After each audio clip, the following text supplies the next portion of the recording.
मुंबई में दक्षिण तरफ लालपुर नामक का एक कस्बा था। वहां पे बेहद शांति थी। शहर उस कस्बे तक नहीं पहुंच पाया था। उस शांति का एक कारण ये भी था, उस गांव में बिट्ठल नाम का एक मजदूर रहता था, जो नजदीक के पाव बनाने वाली फैक्ट्री में मजदूरी किया करता था। ये ले बिट्ठल, तेरी आज की पगार, कल समय से फिर आ जाना। शुक्रिया मालिक, पर मेरी पगार आप जोड़कर महीना भर में दे दीजिएगा। रोज पैसे जमा करूंगा तो खर्च हो जाएंगे। ठीक है, जैसी तेरी इच्छा। जो हिसाब रोज करता हूँ वो एक साथ महीने में करूँगा। जी मालिक, बड़ी कृपा रहेगी। अच्छा ठीक है, फिर कल मिलते हैं। बिट्ठल पाव बनाने वाली फैक्ट्री में सामान ढोने वाला मजदूर था। उसे काफी सारे पाव थोक में ढोने पड़ते थे। फैक्ट्री के हर ग्राहक से बिट्ठल को एक पैकेट ब्रेड मेहताना टिप मिल जाता था, जिसे इकट्ठा कर बिट्ठल काम के बाद अपनी वड़ा पाव की दुकान चलाने लगा। अरे बिट्ठल, ये बड़ा पाव की दुकान कब से खोल लिया? भगवान की दया से आज से ही खोले हैं मित्र रामदास। आओ, तुम्हें खिलाते हैं। जरूर दोस्त, इस दुकान की बोनी मेरी हाथों से होगी। ये सारा बड़ा पाव जादुई हो जाएगी। मेरे हाथों में जादू है, बस मुझे उस जादू का इस्तेमाल करना सीखना पड़ेगा। मतलब मैं ही मिला हूँ तुमको हाथ का जादू प्रयोग करने के लिए? नहीं भाई, मैं अपनी दुकान को रिस्क में नहीं डाल सकता। ठहर जाओ, दूसरा ग्राहक आता होगा। इतना भी मनहूस नहीं हूँ। मैं सबका आज तक अच्छा ही किया हूँ दोस्त। मजाक कर रहा था भाई। ये लो तुम्हारा बड़ा पाव, चलो बोनी कराओ। रामदास एक बार बिट्ठल के सारे बर्तनों को छूता है, फिर बोहनी कर देता है। रामदास के हाथों से बिट्ठल के वड़ा पाव की दुकान की ग्राहकी शुरू हो जाती है। अगले दिन जब बिट्ठल काम पर गया तो देखा काम ज्यादा है। बिट्ठल, ये पाव आज ज्यादा बन गया है। आज तुम्हें थोड़ा वजनदार सामान मिलेगा देने के लिए। 3 दुकानें और बढ़ गई है जो हमसे रोज पाव लेंगी। ठीक है मालिक, सब हो जाएगा। नियति बिट्ठल के फैक्ट्री के ग्राहक बढ़ा रही थी, ताकि बिट्ठल उन ग्राहकों से पाए हुए पाव की रोज शाम को शानदार वड़ा पाव की दुकान चलाने लग गया। रामदास के हाथों की बोहनी बिट्ठल के अपने धंधे को बरकत दे रही थी। कैसा चल रहा है धंधा बिट्ठल? जब से तुम्हारे हाथ लगे हैं सब जादू हो रहा है भाई। चलो अच्छा है, मेरा काम पूरा हो गया है। अब मैं चलता हूँ। किधर चल दिए भाई? रामदास कुछ नहीं कहता है, सिर्फ मुस्कुराकर चला जाता है। बिट्ठल अभी रामदास के मुस्कुराने का कारण सोच ही रहा था, तब तक एक सरकारी अधिकारी दुकान पर आया। भैया, एक प्लेट लगाना बड़ा पाव। इस सरकारी काम में खाने पीने की भी फुर्सत नहीं मिलती है। लीजिए ना साहब, क्यों इतना परेशान हो रहे हैं? यहीं नजदीक में सरकार खदानें खोल रही है। दिन भर नापी जोखी करनी पड़ती है। पूरा दिन गुजर जाता है और खाने तक का भी फुर्सत नहीं मिलती। ये नपाई क्यों चल रही है साहब? अरे, जिन जगहों में खनिज मौजूद है उन जगहों को नाप कर सरकार अपने कब्जे में लेगी और बदले में जमीन मालिकों को मुआवजा और नौकरी देगी। तुम्हारी ये बड़ा पाव की दुकान भी अब सरकार की हो जाएगी। साहब, ये तो मेरी अपनी जमीन है, सरकार क्यों लेगी? मैंने कहा ना, सरकार जमीन मालिकों को मुआवजा और नौकरी देगी। इस जमीन के बदले में सरकार तुमको भी लाखों रुपए मुआवजा और सरकारी नौकरी देगी। तुम्हारा इलाज से लेकर तुम्हारे परिवार का पूरा इलाज का खर्चा सरकार उठाएगी। तुम्हारा ये बड़ा पाव की दुकान भी अब सरकारी हो जाएगी, जिसको सरकार तुमसे ही आगे बढ़वाए। तो साहब, क्या अब मैं पैसे वाला आदमी बन जाऊंगा? पैसे वाला नहीं, रईस आदमी बोलो अब खुद को। लाखों रुपयों का जमीन मुआवजा मिलेगा, साथ में सरकारी नौकरी और घर। शुक्रिया साहब, ये लीजिए वड़ा पाव 1 प्लेट और खाइए इस बात पर। इसकी जरूरत नहीं है, ये तुम्हारी जादुई किस्मत है। बिट्ठल बैठे बैठे अब रामदास की एक एक बात को याद करने लगता है। सोचने लगता है कि अगर ये वड़ा पाव की दुकान ना होती तो ये अधिकारी यहाँ क्यों आता।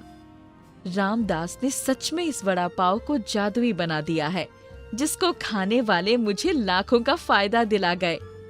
धन्य हो रामदास तुम्हारे हाथों का। हो कहाँ तुम? ओ काका, रामदास को देखे हो? कौन रामदास बेटवा? वही जो पीपल के नीचे ही हमेशा बैठा करता था। सारा गांव तो उसे देखा होगा। नहीं बेटा, पीपल के पास कोई नहीं बैठता। हम वही पास के मंदिर में ही अपनी नातिन को घुमाने ले जाते हैं। फिर ये रामदास कौन है आखिर, जो कल मेरे वड़ा पाव दुकान को बोहनी करके गया? आज बरकत होने पर दिख नहीं रहा। जब बिट्ठल ने खूब पूछताछ किया तब मंदिर के बाबा ने उसे बताया कि रामदास इस गांव का प्रेत देवता है, जो किसी किसी को ही दिखाई देता है। जिसे दिख गया उसके भाग्य खुल गए। रामदास मेरे भाई, तुम जो भी हो, जहां पर भी हो, खुश रहो। आज तुम्हारे हाथों ने मेरी दुकान में जादू किया। ग्राहकों की कमी नहीं हो रही और दुकान भी सरकारी नौकरी के साथ सरकारी हो चली है। लाखों रुपए मुआवजा अलग मिल रहा है। तभी एक आवाज बिट्ठल के कानों में गूंजने लगी। वो आवाज रामदास की थी। क्यों बिट्ठल, कहा था ना मेरे हाथों में जादू है। मनकापुर गांव में एक ट्रक ड्राइवर रहा करता था। वो अपने घर में अकेले रहा करता था। उसके पिता कुछ साल पहले गुजर गए थे। सोहन अपनी माँ का लाडला बेटा था, जिस वजह से उसकी माँ उसे एक भी काम नहीं करने देती थी। ड्राइवर का काम भी वो अपने पिताजी के बहुत दबाव डालने पर शुरू किया था। शुरुआत में तो उसे बहुत दिन दिक्कत आई, मगर अब वो काम खूब मन लगाकर करता था। घर में अकेले रहने की वजह से उसे बहुत परेशानी आती थी और पिताजी के मृत्यु के बाद सोहन के सर से उसके पिता का साया चला गया था। माँ, पिताजी को गए तो अब कई साल बीत गए हैं, मगर मैं आज भी अपनी जिंदगी सही से चलाना नहीं सीख पाया हूँ। लेकिन अब मैं अपना काम और भी ज्यादा शिद्दत से करूँगा और ढेर सारा पैसा कमाऊंगा। हाँ बेटा, तू जो चाहेगा वो जरूर कर पाएगा। तो कोशिश तो कर। सोहन हर रोज सुबह जल्दी जल्दी उठकर ट्रक के सामान लोड करवाता था और पूरे दिन डिलीवरी करता रहता था। रात के वक्त जहाँ जगह मिलता था वहीं ट्रक लगाकर उसी ट्रक में सो जाया करता था। दिन भर ट्रक चलाने के बाद उसके पास इतनी हिम्मत नहीं होती थी कि वो अपने लिए खाना बना सके। भूख की वजह से वो जैसे तैसे रोटी सब्जी बनाकर खा लिया करता था। सोहन को खाना बनाना नहीं आता था। वो कभी जली रोटी, कभी कच्चे चावल, कुछ भी बनाकर खा लेता था। काम इतना बढ़ गया है, लगता है अब से मुझे और जल्दी उठना होगा ताकि सारे काम कर सकूं। इस चक्कर में सोहन अपनी नींद की भी कुर्बानी देने लग गया था। सभी गांव वाले सोहन को इतना मेहनत करता देख बहुत प्रसन्न होते थे। अचानक एक दिन सोहन की माँ की तबीयत खराब हो जाती है और उनकी भी मृत्यु हो जाती है। माँ को याद करके सोहन बहुत रोता था, मगर अब उसने वापस काम शुरू कर दिया था।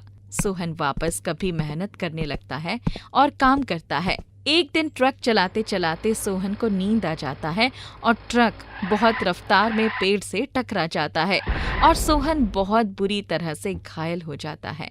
सोहन कई रातों से सही से सोया नहीं था, जिस वजह से ये घटना हुई थी, और साथ ही साथ सही से भोजन ना करने की वजह से सोहन बहुत कमजोर भी हो गया था।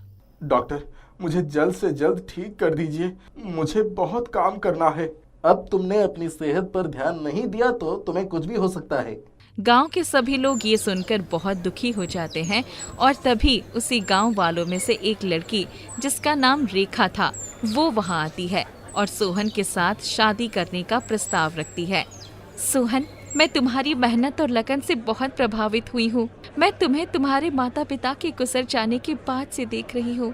तुम अपने काम को पूरी शिद्दत से पूरा करने में लगे रहते हो और यही बात मुझे तुम्हारी बहुत अच्छी लगती है। रेखा की बात सुनकर सभी गांव वालों ने भी इस पर सहमति भरी।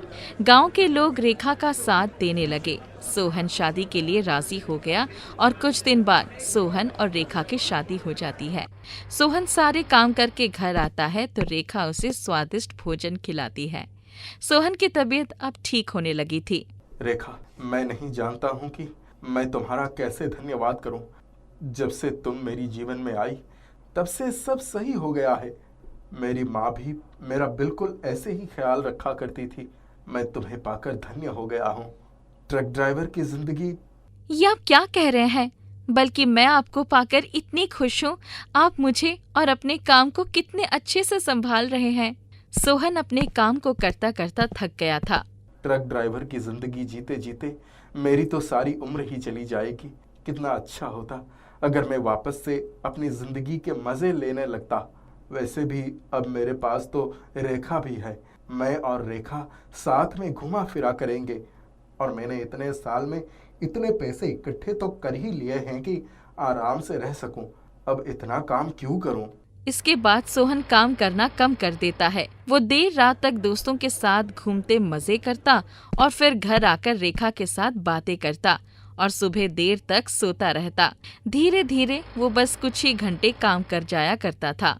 रेखा को शुरुआत में लगा सोहन काफी थक चुका है, इसलिए कुछ दिनों तक आराम करना चाह रहा है। इसलिए तो रेखा ने उसे कुछ भी नहीं कहा। मगर दिन प्रतिदिन सोहन बिगड़ता जा रहा था। वो शराब पीना भी शुरू कर दिया था और धीरे धीरे अपनी सारी जमा पूंजी वो उड़ाए जा रहा था।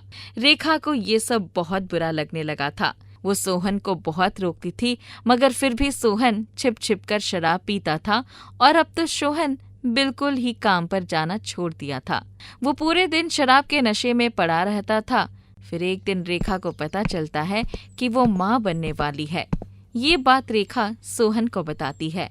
रेखा, तुमने आज मुझे कितनी बड़ी खुशखबरी दी है। सच में ये खबर सुनकर मैं बहुत खुश हूँ।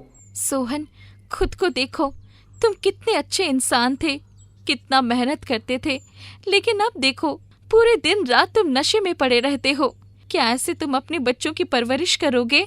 सोहन को खुद पर बहुत शर्म आने लगता है और उसने ठान ली कि वो वापस से अपने काम में लग जाएगा और सारे बुरी आदतें छोड़ देगा। मगर वो ऐसा नहीं कर पा रहा था। वो अपना काबू खो देता था और वापस से शराब में पैसे लगा देता था। एक दिन रेखा के पेट में बहुत जोर का दर्द होने लगा। रेखा, ये तुम्हें क्या होने लगा?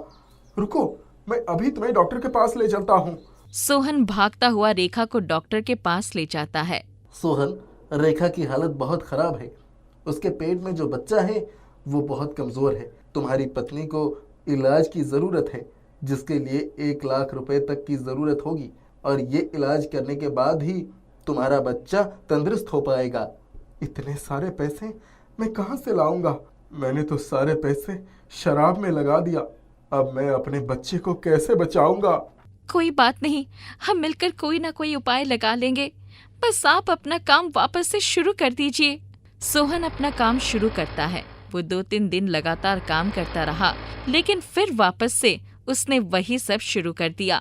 इस बार रेखा सोहन को कुछ नहीं समझाती है। अब ये नहीं सुधरने वाले हैं, इनकी वजह से मैं अपने बच्चे को कुछ नहीं होने दूंगी। रेखा बाहर जाकर पूरे गांव में अपने लिए काम ढूंढने लगती है। वो दिन रात काम करना शुरू कर देती है, मगर उससे कुछ खास कमाई नहीं हो पा रही थी। छोटे कामों से तो मैं इतनी बड़ी रकम नहीं जुटा पाऊंगी। अब लगता है मुझे भी ट्रक ड्राइवर का काम शुरू करना होगा। वैसे भी बचपन से पिता के साथ रहकर ये सब तो मैं सीख ही चुकी हूँ और इसी काम को करके मैं जल्द से जल्द अपने लिए पैसे जुटा पाऊंगी। सोहन इतने नशे में रहता था कि उसे होश ही नहीं रहता था कि रेखा कितनी जतन कर रही है बच्चे को बचाने के लिए। रेखा सोहन की ही जगह रोज सुबह उठकर डिलीवरी करना शुरू कर देती है। रेखा इस काम को अच्छे से कर रही थी और अपने बच्चे को इलाज के लिए भी पैसे जुटा रही थी। मगर एक दिन रेखा सामान पहुंचाते पहुंचाते लड़खड़ा जाती है और पेट के बल गिर जाती है, जिस वजह से वो अपना बच्चा खो देती है। रेखा पूरी तरह से टूट जाती है। मेरी सबसे बड़ी गलती थी तुमसे शादी करना। आज तुम्हारे पीने की आदत की वजह से हमने अपना बच्चा भी खो दिया। रेखा सोहन से बात करना बंद कर देती है। सोहन अभी भी नशे में ही रहता था। उसे रेखा से कोई मतलब नहीं था। रेखा सोहन के इस व्यवहार से बहुत दुखी रहती थी। पता नहीं इन्हें कब ये समझ में आएगा कि ये सब गलत है। मैं तो परेशान हो गई हूँ इन्हें समझा समझा कर। एक दिन बाबा भिक्षा मांगते मांगते रेखा के घर के बाहर आते हैं। बिटिया, कुछ खाने को मिलेगा क्या? हाँ बाबा जी, अभी लाई। रेखा थोड़ा अनाज लेकर आती है और बाबा को देती है। भगवान भला करे बिटिया, आज इसे ही बनाकर खा लूंगा। वैसे ये बताओ, तुम इतनी उदास क्यों दिख रही हो? क्या बताऊं बाबा जी, ये सब मेरे पति की वजह से हो रहा है। रेखा बाबा को सारी बातें बताती है। तुमने मुझे अनाज देकर मदद की है, अब मेरा फर्ज बनता है तुम्हारी मदद करना। एक काम करना, आज अपने पति के लिए ढेरों पकवान बनाना, और ये लो, इस डब्बे में जो पानी है उसे सभी पकवान में 2-2 बूंद डाल देना। बाबा जी, इससे क्या होगा? ये करके देखो, फिर देखना सब कुछ अच्छा होगा। रेखा बाबा के कहे अनुसार ढेरों पकवान सोहन के लिए बनाती है और रात के वक्त सभी पकवान में 2-2 बूंद पानी डाल देती है। ये लीजिए, खाना खा लीजिए। क्या बात है, आज तो ढेरों पकवान बनाए हैं। बहुत दिनों बाद पेट भर के खाऊंगा। सोहन खाने बैठता है और भरपेट भोजन करता है। वो पकवान खाते ही सोहन का हृदय परिवर्तन हो जाता है। रेखा, मैं अब तक क्या कर रहा था? रेखा सारी बातें सोहन को समझाती है। मुझे माफ कर दो, मैं बहुत गलत रास्ते पे निकल गया था। मैंने तुम्हारे साथ बुरा किया है। अब मैं कभी भी तुम्हें चोट नहीं पहुंचाऊंगा। वो जादुई पकवान खाते ही सोहन एकदम बदल जाता है और पहले जैसे ही बन जाता है। सोहन अपना ट्रक ड्राइवर का काम पूरी दिल से और ईमानदारी से करना शुरू कर दिया और फिर 2 साल बाद उनको एक बेटा होता है। अब पूरी जिंदगी बस तुम दोनों के लिए जीना है रेखा। मैं कभी कोई बुरा काम नहीं करूंगा। सोहन अब अपना काम बड़ी शिद्दत से करने लगा और खुशी खुशी रहने लगा। बहुत साल पहले की बात है। एक छोटे से गांव में सावित्री नाम की महिला अपने बेटे प्रकाश और बहू रजनी के साथ रहती थी। प्रकाश अपनी छोटी सी दुकान पर काम करता और जैसे तैसे उनका परिवार का गुजारा होता था। पैसों की कमी की वजह से सावित्री हमेशा चिढ़ी रहती थी और अपना गुस्सा ज्यादातर अपनी बहू रजनी पर उतारती थी। रजनी एक बहुत ही नेक दिल की महिला थी और उसे जब भी मौका मिलता पशु पक्षियों की सेवा करती थी। जैसे वो किसी गाय को कभी खाना खिलाती या चिड़ियों को दाने देती। पर सावित्री को ये सारी चीजें फिजूल खर्च लगती थी और हमेशा रजनी को ये सब करने से मना किया करती थी। एक दिन, बहू, जल्दी से खाना लगा दो, मेरा बेटा भूखा होगा। जी माँ जी, बस मुझे थोड़ा सा समय दीजिए। मैंने अभी चिड़िया के मटकी में पानी रखा है, हाथ धोकर अभी टेबल पर खाना लगा देती हूँ। मैंने तुम्हें कितनी बार समझाया है, इन चिड़िया गाय भैंसों को तुम खाना पीना देना बंद कर दो। ये सिर्फ गंदगी फैलाती है। तुम्हें ये खाना थोड़ी ला कर देंगी, ना तुम्हारा कोई फायदा करेगी। माँ जी, कभी कभी बिना फायदे के भी काम करना चाहिए। ऊपर वाला सब देख रहा है। ऊपर वाले का तो पता नहीं, लेकिन तुम्हारी ये बेवकूफियां मैं जरूर देख रही हूँ। रजनी, जल्दी से खाना लगा दो, नहीं तो मुझे लेट हो जाएगा। बेटा, तुम्हारा खाना लग रहा है, मैं तब तक तुम्हारे लिए पानी लेकर आती हूँ। अरे ये क्या, घड़े में तो पानी नहीं है।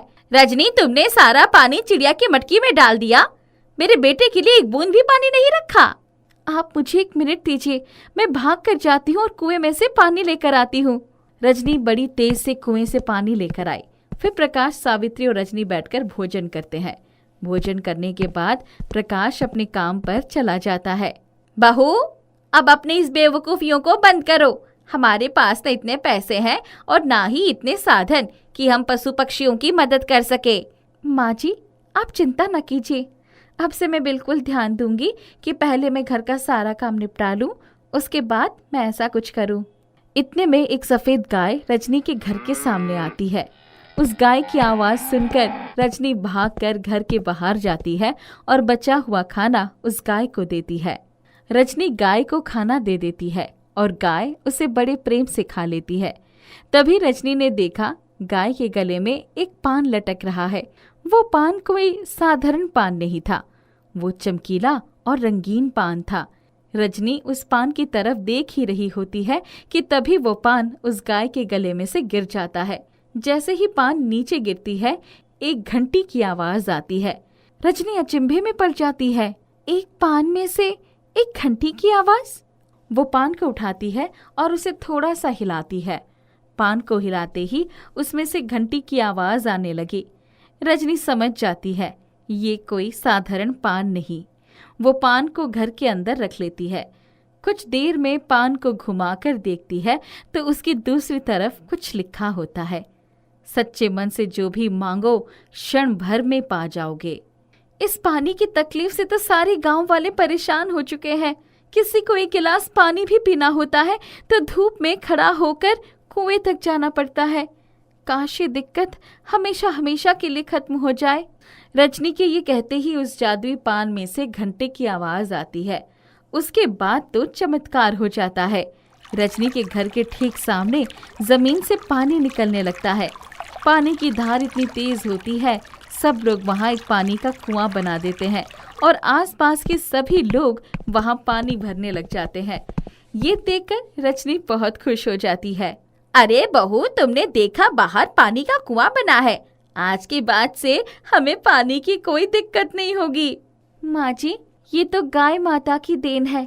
आप कहती थी ना कि कभी कुछ फायदा नहीं होगा। आप देखिए कितना फायदा हुआ, पानी की दिक्कत चली गई। रजनी फिर सावित्री और प्रकाश को जादुई पान के बारे में सारी बातें बताती है। बेटा, तुमने तो मेरी आंखें खोल दी। अब मैं तुम्हें कभी मना नहीं करूंगी। तुम्हारा जितना मन हो तुम पशु पक्षियों की मदद करो, इन्हें खिलाओ पिलाओ, प्यार करो। अब मैं समझ चुकी हूँ कि इससे बड़ा पुण्य और कुछ भी नहीं है। इतने में गाय माता फिर से आकर रजनी के दरवाजे पर खड़ी हो जाती है। लेकिन इस बार कुछ ऐसा होता है जिसकी कल्पना किसी ने नहीं की होती है। रजनी से पहले उसकी सास सावित्री गाय के लिए खाना लेकर जाती है और जाकर अपने हाथों से गाय को खाना खिलाती है। ये देखकर प्रकाश और रजनी दोनों प्रसन्न हो जाते हैं। रजनी, तुमने तो इस जादुई पान की मदद से सबका भला कर दिया, कुछ भला हम लोगों का भी कर दो। रजनी जादुई पान को हाथ में लेकर अपने मन में कहती है, माँ जी की जितनी भी गहने की ख्वाहिश है पूरी की जाए। अचानक अलमारी में इतने गहने आ जाते हैं कि बाहर गिरने लगते हैं। ये देखकर सावित्री खुशी से झूमने लगती है और अपने बहू को खुशी से गले लगा लेती है। उस दिन के बाद से अब उनका घर काफी खुशहाल हो जाता है। ना उन्हें पैसों की कमी होती, ना ही खाने पीने की। कुछ ही महीनों बाद अब सावित्री गाय माता का दिया हुआ जादुई पान का उपकार भूल चुकी होती है। उसका घमंड और चिड़चिड़ापन वापस आ जाता है। सोफे पर बैठी बैठी सावित्री एक दिन सोचती है, मेरे पास अब तो पैसे की कमी नहीं है, फिर भी सब लोग मुझसे ठीक से व्यवहार नहीं करते। इतना पैसा होने के बाद भी लोग मुझे पसंद क्यों नहीं करते? पर ऐसा क्यों? सावित्री के दिमाग में एक आइडिया आता है। वो रजनी के कमरे से जादुई पान ले लेती है और जादुई पान को हाथ में लिए अपने मन में सोचती है कि सब लोग मुझे पसंद करने लग जाए। तभी जादुई पान में से घंटी की आवाज आती है, लेकिन उसके बाद सावित्री की आवाज जैसे गायब हो जाती है। वो मुंह खोलती लेकिन कुछ आवाज नहीं निकलती। वो समझ नहीं पाती कि उसके साथ क्या हो गया। वो रोते हुए अपनी बहू रजनी के पास जाती है, लेकिन उसे कुछ भी बता नहीं पाती क्योंकि उसकी आवाज नहीं है।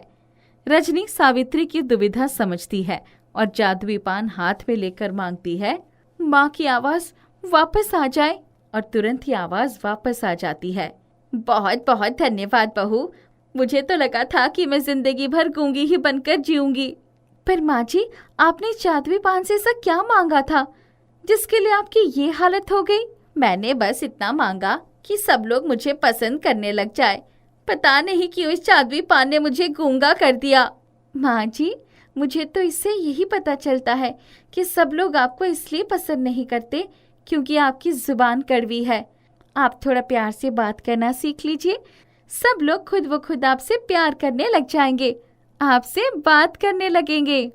सरोजिनी को रजनी की बात समझ आती है और उसकी बात मानते हुए वो अपने व्यवहार में परिवर्तन लाती है। उस दिन के बाद से सावित्री गांव के लोगों के साथ साथ पशु पक्षियों से भी बड़े प्यार से बर्ताव करती और उनकी खूब मदद किया करती है।